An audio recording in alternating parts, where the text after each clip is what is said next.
amène à pouvoir prendre des responsabilités. Toute mauvaise chose, il y a des bonnes choses qu'on acquiert à travers ça. Et alors, vous savez, je suis la 7e enfant dans une famille. Étant 9 enfants, moi je suis la 7e. Alors, ils disent que la 7e a un don. Je ne sais pas quel don que j'ai. Je pense que vous le savez. Vous riez, hein? C'est quoi au juste? La parole? Imaginez-vous. Puis au couvent, c'est silence. Ça va bien dans mon affaire. Vous voyez une femme comme ça, dans un couvent. Mon père, il m'a toujours dit, écoute ma fille, quelle idée que t'as? Je rentre au couvent, je suis correct, il dit à ma mère, Riquetto, il la gardera pas longtemps parce que quelqu'un avait amené du trouble dans la communauté. J'ai pas amené du trouble, mais seulement quand il faut parler pour se comprendre. Puis c'était silence.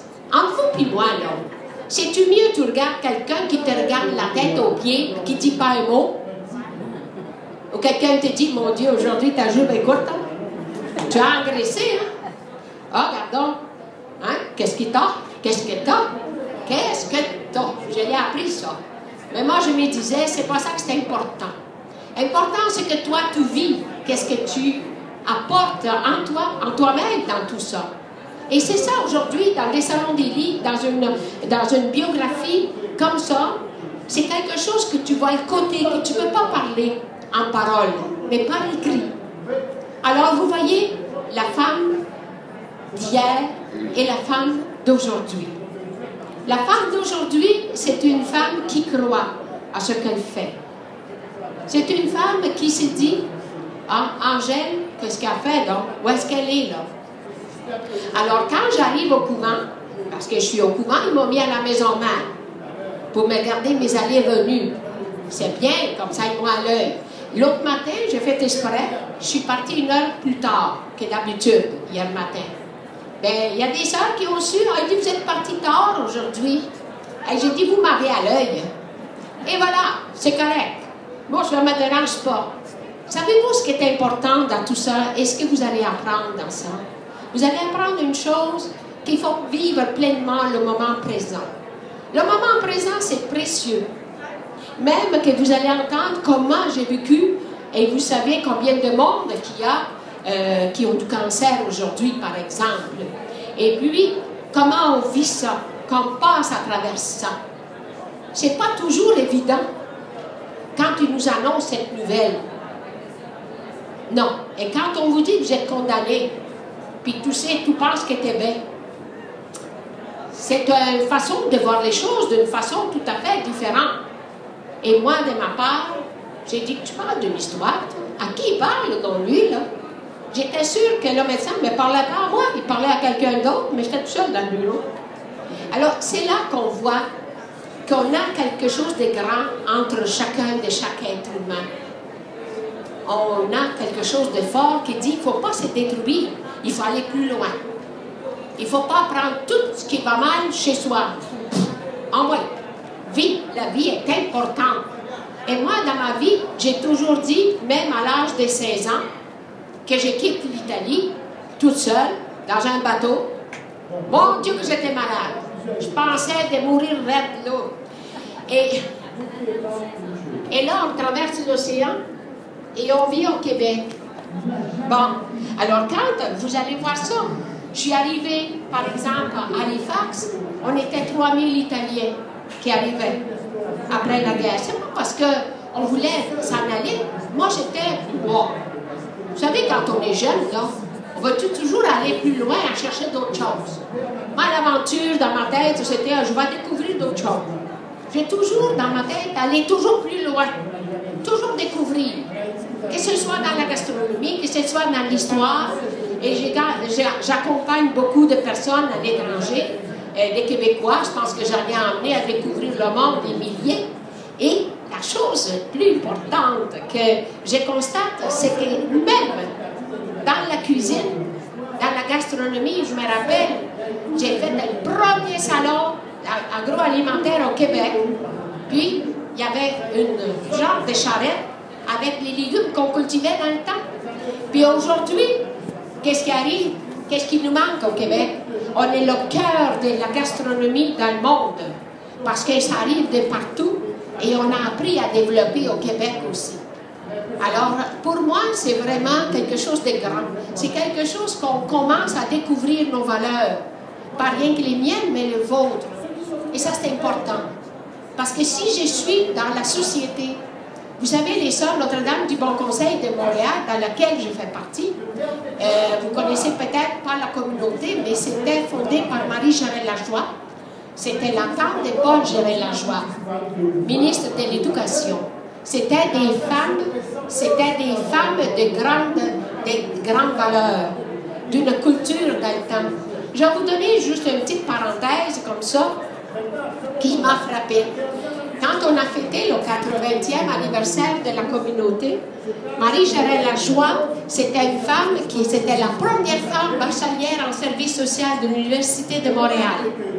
Parce que c'était une femme, ils ont pris le diplôme, ils te l'ont caché. Et 80 ans plus tard, on l'a trouvée, puis on l'a sortie.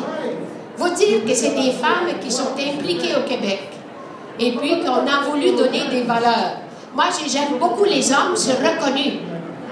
C'est reconnu, j'aime bien les hommes. Ils disent ce qu'ils pensent, puis moi, ils tout. On s'entend bien. Je travaille avec les hommes. Moi, je ne suis pas pour les femmes, puis les hommes, je suis pour tout le monde. Mais la seule chose qui est importante, c'est de dire qu'ensemble, on va construire le Québec. Ensemble, on va découvrir. Et dans toute cette biographie, que c'est un roman, Concetta Voltolina, elle a passé des heures avec moi au téléphone, parce que je faisais deux choses en même temps. Et je disais, puis elle écrivait, puis je relisais, puis elle envoyait d'autres. Ça a pris quand même à plus que 2 ans à réaliser. On l'avait fait en italien. Je vais vous dire pourquoi que je l'ai fait en première en italien. C'est pour reconnaître les 300 000 Italiens qui ont construit quand même dans la construction le Québec. Dans les années, moi, j'ai commencé à faire ça en février. C'est le maître Drapeau qui est venu me chercher pour que je fasse venir en italien. J'ai commencé à Radio-Canada en février 56. Moi, j'ai tout. Je faisais samedi matin dans une boîte, dans une armoire, je criais comme une folle, puis je disais, les meilleurs ouvriers d'Italie venaient construire le métro, le métropolitain, les hôtels, pour l'Expo 67. J'étais pas grand-chose, là. Mais j'étais pas sœur encore. Non, je n'étais pas rentrée. Non, non. Et là, j'ai fait ça, cet homme-là, il y avait besoin de ça dans le temps. Il faut reculer 7 ans. Alors aujourd'hui, vous avez tout ça entre les mains. Et c'est vraiment, sans vouloir diminuer tous nos chers Québécois que je les adore, qui m'ont reçu au Québec et que j'ai voulu leur rendre hommage dans le monde entier. Je vais vous dire une chose, qu'avec l'immigration, on a évolué beaucoup. Parce qu'il y a beaucoup de légumes. On n'en mangeait pas beaucoup au Québec avant. Mais là, on a appris, on a des talents extraordinaires. Mais on est dans le cœur, ça vient d'un peu partout. Et tout ce qui pousse ici, on a motivé ça aussi. Alors, vous voyez que dans toute cette vie, vous allez vous amuser énormément à lire une biographie, tout simplement, que j'appelle comme ça, la petite sœur italienne. Mais c'est la petite sœur du Québec. Quand je suis arrivée au Québec en 1956, c'était le 28 octobre 1955, je suis arrivée à Montréal et quand j'ai regardé l'ensemble, tout de suite, il m'est venu dans l'esprit, je vais me donner au Québec. Et de partir ce moment-là, je me suis donnée au Québec depuis 1955, 28 octobre. Et encore aujourd'hui, je suis très honorée de représenter le Québec et le Canada dans le monde entier. C'est pour que vous dire, c'est une enfant adoptée par le Québec. Et je vous remercie du fond du cœur l'accueil et l'amour que vous m'accordez. Je suis presque émue de voir ça. Parce que je vais vous dire, c'est pas facile à réaliser des choses dans la société. Mais j'ai senti cet amour très profond. Et moi, je suis là pour vous faire. Je rentre dans la cuisine, je rentre dans vos salons, je rentre dans la chambre à coucher. Je ne rentre pas dans les toilettes encore, je sais pas. J'en sais rien. Mais je rentre partout. Et ce qui me touche profondément, c'est que je vois, le disait ça tantôt, un enfant de 4 ans il est parti il était assis à table avec ses parents, puis il part à la course, puis il dit, Sorangel, un câlin. Ça me suffit pour dire la tendresse qu'un enfant peut me donner. J'ai pas eu d'enfant, mais je m'occupe beaucoup de la fondation Dignité Jeunesse pour les aider, les jeunes qui décrochent de l'école et qui apprennent à se réaliser. Il y a des jeunes, même à l'Institut d'hôtellerie, il essuyait avec une mop. Il dit, moi, je ne peux pas faire grand-chose. J'ai dit, toi, là, mon grand, tu es un mopologiste. Tu as un titre. Alors, oublie pas ça. Alors, c'est ça qu'il faut. Il faut leur donner de la valeur. Il n'y a pas de sous-métier. Parce que souvent, même des aides cuisiniers et des chefs de cuisine au Québec, on n'est pas reconnus. C'est la seule place qu'on n'est pas reconnu, c'est au Gabon et au Québec. C'est des simples domestiques. Est-ce que c'est correct? Comprenez-vous pourquoi que les hôtels diminuent et puis que les gens... Vous savez que dans le monde entier, même tantôt, j'ai eu quelqu'un qui est arrivé et qui m'a dit, Sorangel, je voudrais avoir un visage féminin en France pour représenter la gastronomie. Et je veux avoir une face féminine. J'étais là, je la regardais, j'ai dit, tu prends une petite vieille face. Alors, vous voyez ça, mais il ne faut pas dire ça. L'âge, il n'a pas, c'est le cœur qui compte. Et quand on s'est aimé, quand on se sent aimé, il n'y a pas d'âge. Je vous souhaite du fond du cœur tout l'amour que j'ai ressenti, je vous le remets avec ma petite personne, mais avec tout l'amour que je porte dans mon cœur.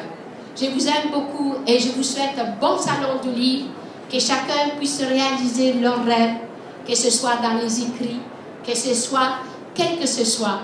Mais je vais vous dire une seule chose, croyez que chaque être humain, il mérite à être écouté. On prend pas assez de temps à s'écouter. Et quand on écoute quelqu'un, il se reconnaît qui est quelqu'un. Alors, à travers cette biographie, je suis là, à côté de vous, pas loin. Et ceux qui sont intéressés à découvrir davantage cette petite bout de femme, que c'est Sorangel, moi, je vous en fera plaisir de vous l'autographier et je suis là pour vous.